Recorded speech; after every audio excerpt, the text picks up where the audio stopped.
Hey everyone, Dame the Chair from the Starcraft 2 Garden site to bring you a review on the book Starcraft 2 Heaven's Devils. The book was written by William C. Dietz and was published on April 2010 and the soft version released in December 2010. The aim of the novel prior to the release of the game Starcraft 2 was to provide the background for the introduction of new characters in the next installment of the game. I found the book to be a good reading as a novel in its own right, although it is of course more enjoyable for the players of the game.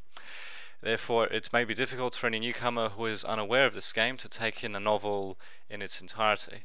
Nonetheless, the book provides a good story for the entertainment of its fans.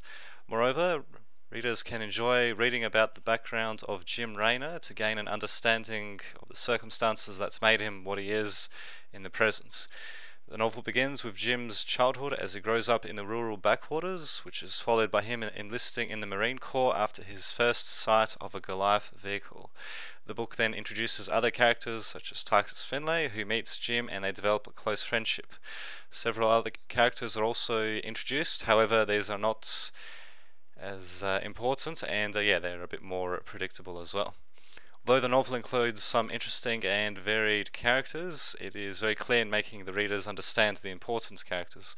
The book describes as characters who the readers would usually like, the ones they must sympathise with, or the ones that are just plain or despicable.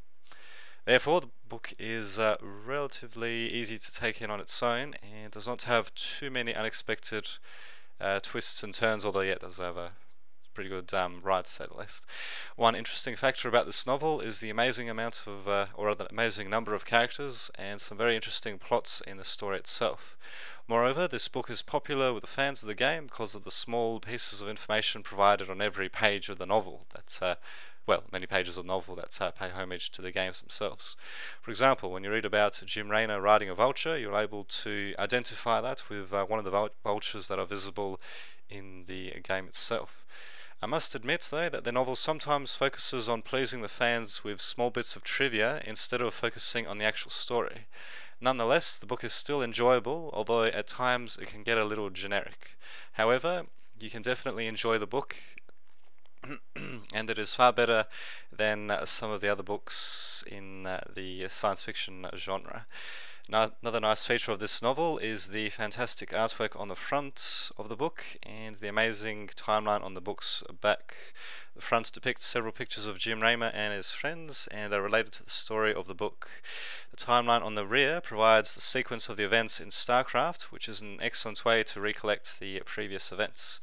So to conclude this review, it can be said that the book can sometimes be somewhat simple and predictable reading. However, apart from this, the book is still excellent value for money, with various enjoyable tidbits provided throughout the novel, with the novel itself being rather entertaining as well. If you're a real fan of the Starcraft series, it is recommended that you invest in this novel to expand your collection and to learn more about the background behind Starcraft 2.